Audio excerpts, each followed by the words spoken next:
बात हिंदी मराठी विवाद की करेंगे। देखिए, महाराष्ट्र में छिड़े हिंदी मराठी विवाद में सियासी बयानबाजी थमने का नाम नहीं ले रही। एमएनएस चीफ राज ठाकरे ने बीजेपी सांसद निशिकांत दुबे को चुनौती दी। राज ठाकरे ने निशिकांत दुबे के पटक के मारेंगे का जवाब डुबो के मारेंगे से दिया है। आपको दिखाते हैं।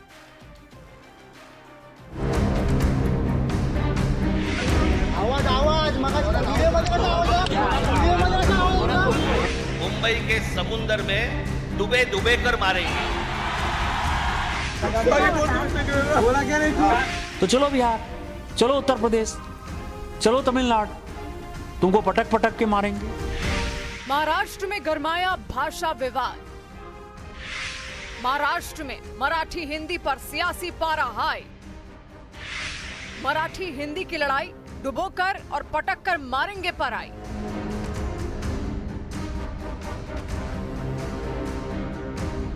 महाराष्ट्र में मराठी बनाम हिंदी का मुद्दा ठंडा पड़ता उससे पहले महाराष्ट्र नवनिर्माण सेना के चीफ राज ठाकरे के एक बयान से ये मुद्दा और गर्म हो गया।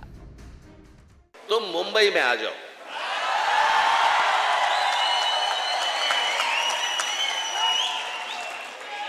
मुंबई के समुंदर में डूबे डूबे कर मारेंगे।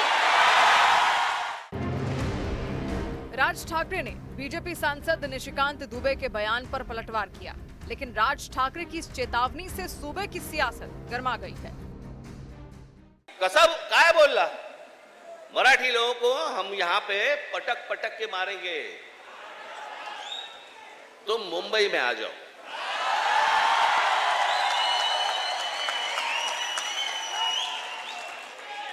मुंबई के समुंदर में डूबे डूबे कर मारेंगे।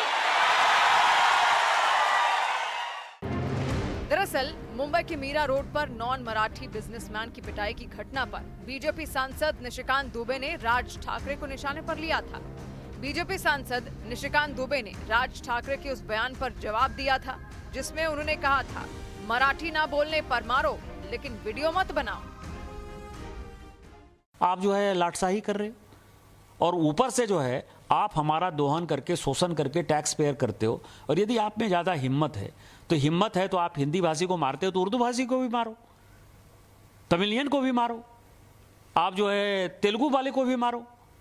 आप जो इस तरह की घटिया हरकत कर रहे हो, और मैंने हमेशा कहा है कि जब अपने घर में हो, महाराष्ट्र में हो, यदि बहुत बड़े बॉस हो तो चलो बिहार, चलो उत्तर प्रदेश, चलो तमिलनाडु, तुमको पटक पटक के मारेंगे। ये एनार्की जो है नहीं चलेगी। बीजेपी सांसद के इस बयान के बाद ही राज ठाकरे से पलटवार की उम्मीद की जा रही थी और शुक्रवार को मुंबई के पास मीरा रोड में जब राज ठाकरे एक जनसभा को संबोधित कर रहे थे, उसी समय निशिकांत दुबे पर चेतावनी देते हुए करारा जवाब दे दिया। इस दौरान राज ठाकरे ने महाराष्ट्र के स्कूलों में हिंदी अनिवार्य करने पर स्कूलों को बंद करने की चेतावनी भी दी। उधर हिंदी भाषा विवाद पर शिवसेना यूबीटी प्रमुख उद्धव ठाकरे का भी बयान सामने आया। उन्होंने कहा कि वो किसी भाषा का विरोध नहीं कर रहे, लेकिन सख्ती को लागू नहीं करने देंगे। जिनको ऐसा लगता होगा लगने दो। मैं मेरे जो भी मेरी भावना है उस पर मैं कायम हूँ। हम किसी भाषा का विरोध नहीं कर रहे, लेकिन सख्ती हम नहीं लागू करने देंगे। दरअसल महाराष्ट्र के फडणवीस सरकार ने अप्रैल में 1 से 5वीं तक के स्टूडेंट्स के लिए तीसरी भाषा के तौर पर हिंदी अनिवार्य किया था। ये फैसला राज्य के सभी मराठी और अंग्रेजी मीडियम स्कूलों पर लागू किया गया था, लेकिन कड़े विरोध के चलते प्राथमिक स्कूलों में हिंदी अनिवार्य करने के आदेश वापस ले लिए गए थे। लेकिन इसके बावजूद महाराष्ट्र में मराठी बनाम हिंदी की जंग थम नहीं रही है।